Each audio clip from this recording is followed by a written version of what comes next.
আসসালামু আলাইকুম। নবম ও দশম শ্রেণীর প্রিয় শিক্ষার্থীরা, আজকে দেখব তোমাদের পরিচ্ছেদ ২।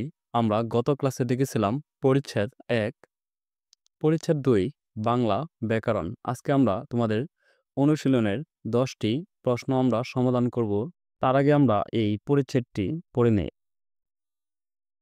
ব্যাকরণ ও বাংলা ব্যাকরণ। ব্যাকরণে ভাষার স্বরূপ ও প্রকৃতি নিয়ে আলোচনা করা হয়। তোমরা তোমাদের বইগুলো এভাবে দাগিয়ে দাগিয়ে পড়বে, আর যেগুলো হবে তোমাদের প্রশ্নের মধ্যে থাকতে পারে তো ওগুলো আমি গোল চিহ্ন দিয়ে দিব, তোমরা এগুলো এইভাবে দাগিয়ে নিতে পারো। দেখো, প্রথমে বলা হয়েছে ব্যাকরণে ভাষার স্বরূপ ও প্রকৃতি নিয়ে আলোচনা করা হয়, যেমন ধ্বনি, শব্দ, বাক্য ইত্যাদি। বিশ্লেষণের মাধ্যমে ভাষার মধ্যকার সাধারণ কিছু বৈশিষ্ট্য খুঁজে বের করা ব্যাকরণের কাজ। ব্যাকরণ গ্রন্থে এসব বৈশিষ্ট্যকে সূত্রের আকারে সাজানো হয়ে থাকে। যে বিদ্যাশাখায় বাংলা ভাষার স্বরূপ ও প্রকৃতি বর্ণনা করা হয় তাকে বাংলা ব্যাকরণ বলে। প্রথম বাংলা ব্যাকরণ প্রকাশিত হয় ১৭৪৩ সালে পর্তুগিজ ভাষায়। এটি আমাদের প্রশ্নের মধ্যে থাকতে পারে। এর লেখক ছিলেন মানুয়েল দা সোসাস পাসাও। তার বাংলা পর্তুগিজ অভিধানের ভূমিকা অংশ হিসেবে তিনি এটি রচনা করেন। এরপর ১৭৭৮ সালে প্রকাশিত হয় নাথানিয়েল ব্রাসি হেলহেড প্রণীত ইংরেজি ভাষার রচিত পূর্ণাঙ্গ একটি বাংলা ব্যাকরণ। বইটির নাম a grammar of the Bengal language. ১৮০১ সালে উইলিয়াম ক্যারি এবং ১৮২৬ সালে রামমোহন রায় ইংরেজি ভাষায় আরও দুটি উল্লেখযোগ্য বাংলা ব্যাকরণ রচনা করেন। ১৮৮০ সালে প্রকাশিত রামমোহন রায়ের গৌড়ীয় ব্যাকরণ বাংলা ভাষায় রচিত প্রথম বাংলা ব্যাকরণ। ব্যাকরণের আলোচ্য বিষয়। ভাষা হল বাক্যের সমষ্টি। বাক্য গঠিত হয় শব্দ দিয়ে, আবার শব্দ তৈরি হয় ধ্বনি দিয়ে। এদিক থেকে ভাষার ক্ষুদ্রতম উপাদান হল ধ্বনি।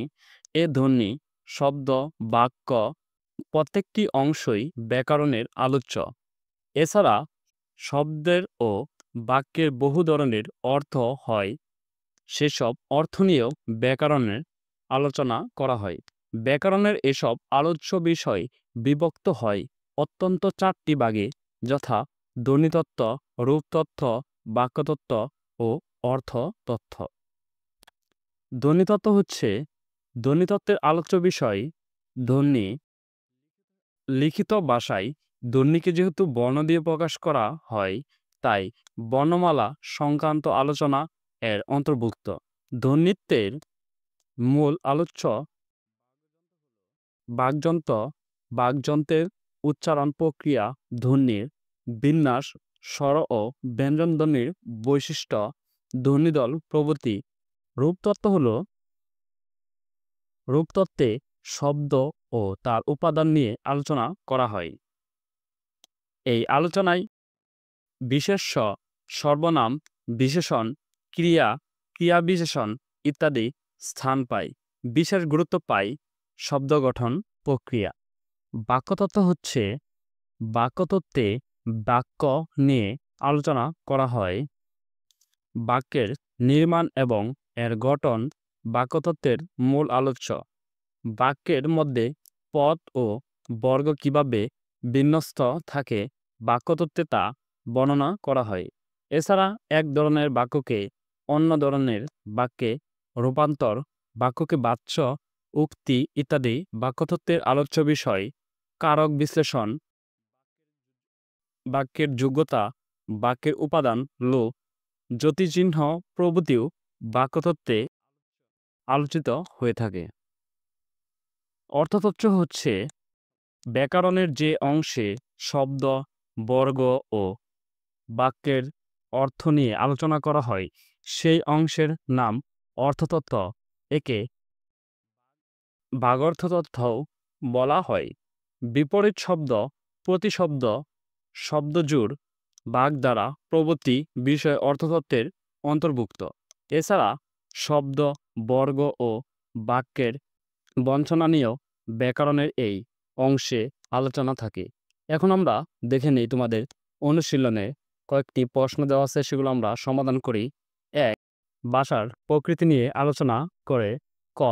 বাক্যতত্ত্ব, খ. ব্যাকরণ, খ. অর্থতত্ত্ব, ঘ. রূপতত্ত্ব। উত্তরটি হবে খ. ব্যাকরণ। তারপর ২. বাংলা ব্যাকরণ প্রথম প্রকাশিত হয় কত খ্রিস্টাব্দে? ১৫৫৩, ১৭৪৩, ১৭৭৮, ১৯৪৮। উত্তরটি হবে খ.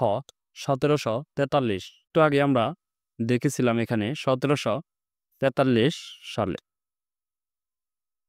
তারপর হবে ৩. ইংরেজি ভাষায় লেখা প্রথম বাংলা ব্যাকরণের রচয়িতা কে? ক.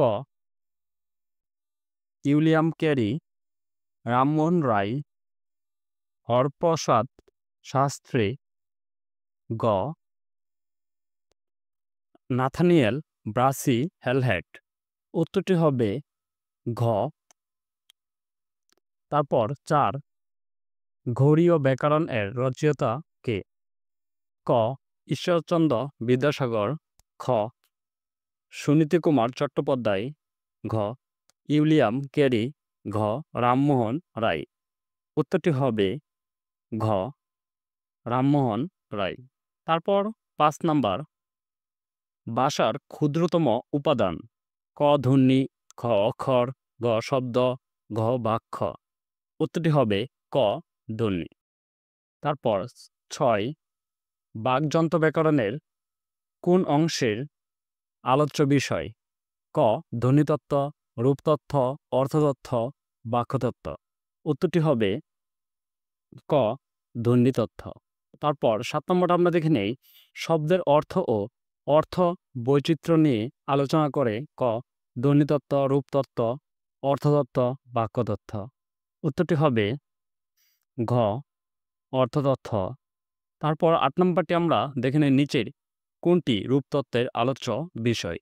শব্দ গঠন, প্রতিশব্দ, অক্ষর, কারক। উত্তরটি হবে ক. শব্দ গঠন। ৯.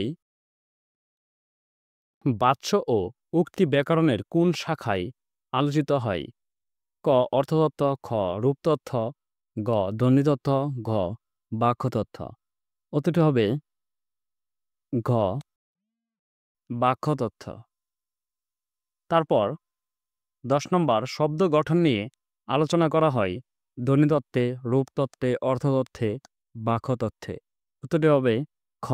রূপতত্ত্বে। আমরা তোমাদের এই ১০টি প্রশ্নের সমাধান দেখে নিলাম। ধন্যবাদ শিক্ষার্থীরা। আমরা আগামী ক্লাসে দেখব পরিচ্ছেদ ৩, বাংলা ভাষার রীতি ও বিভাজন।